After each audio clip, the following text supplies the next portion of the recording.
Hi everybody, welcome to Blue Feather Homestead. I'm Sammy and today I'm going to be canning up some tomatoes from last year's garden. I'm going to start by pouring just a little bit of water in this pan. I'm just going to start putting these tomatoes in here. I'm not going to be too fussy about it, but the ones that have the green on them, I'm going to let them thaw out just a little bit and then I'll kind of cut that top part out. But the ones that are like this, I'm just tossing them in. They're frozen, I'm just throwing them in the pan.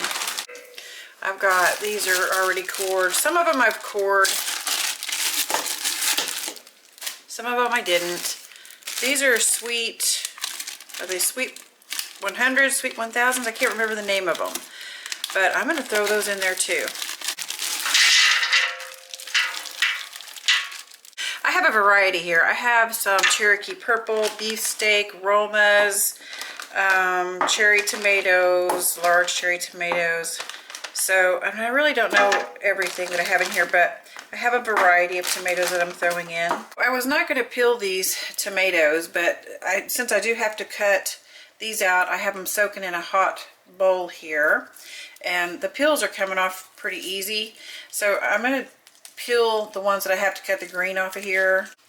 Oh my gosh, these are so easy to peel. I'm going to just go ahead and peel most of them, if not all of them.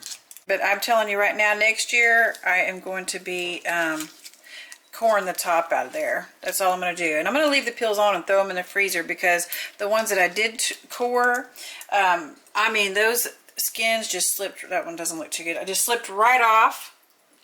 Easy peasy. It would have just cut my time in half. But I really am enjoying it. This is kind of like therapy. I like it. So there's my bowl of skins.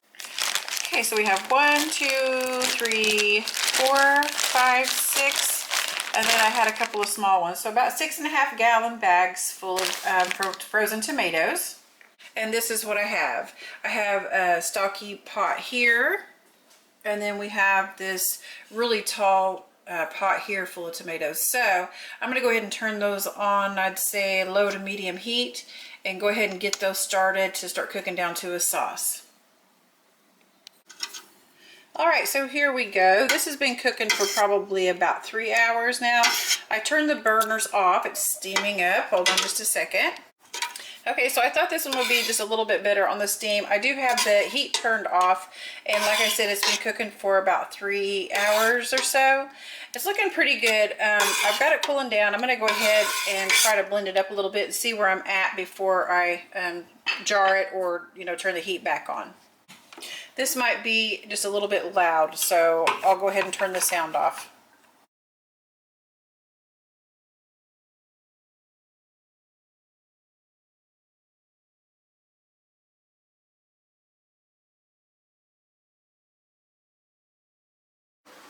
I've had my jars heating up in a 200-degree oven, so my jars are warm, my sauce is warm, and I'm going to go ahead and start canning these up, okay?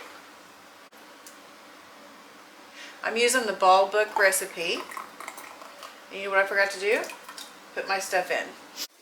Okay, now we're cooking. So I'm going to put 1/4 teaspoon of citric acid in each jar. If you don't have citric acid, you can use lemon juice. And I believe it's a teaspoon of lemon juice. I'll have to look and see. So I'm using 1/4 teaspoon of citric acid, and that's it in each one of my jars. I'm going to continue to fill these up. 1/4 inch head space is what the book says.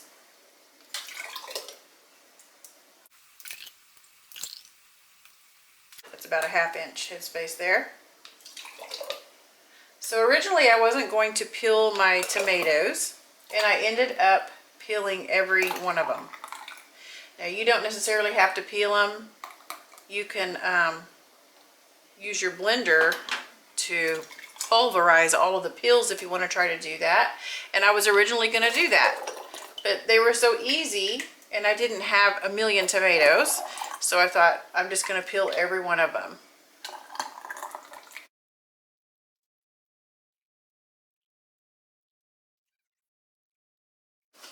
Okay, I'm going to go ahead and wipe these rims down. So it is to a pint, I used a 1/4 teaspoon of citric acid, and you would use a tablespoon of bottled lemon juice if you don't have citric acid. You know, and then if you're going to do quarts, you would just double those amounts, right? So I'm just going over the rims here. Make sure they're wiped off. Okay, I also washed with warm water, soapy water, these lids just like the package tells you to do. Look, there's 2 there.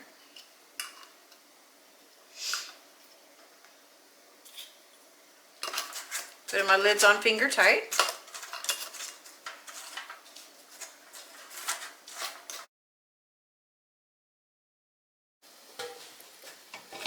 Okay, my water is boiling, and I'm just going to start tossing these in.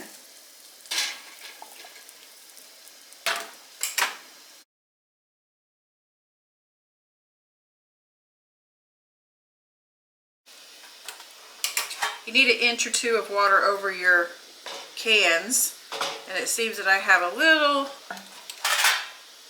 might have too much water in here. I might take some of that out. Let me get some of that water out, and then I'm going to cover it, bring it back to a boil, and these will process for 35 minutes. 35 minutes for pints. I forgot to add that I put a dash of vinegar. I just leave this on my counter. I'm going to put a dash of vinegar, and that will prevent your jars from getting cloudy. So 35 minutes, and I have more sauce over there, so I'm going to go ahead and repeat the process. Been 35 minutes, and it is super steamy. Now I'm going to just pull these up, and whew, a little heavy. Just going to pull those up and let them set for about 5 minutes. So we'll use these for this season. I sure did hang them on the line, and they're all dry.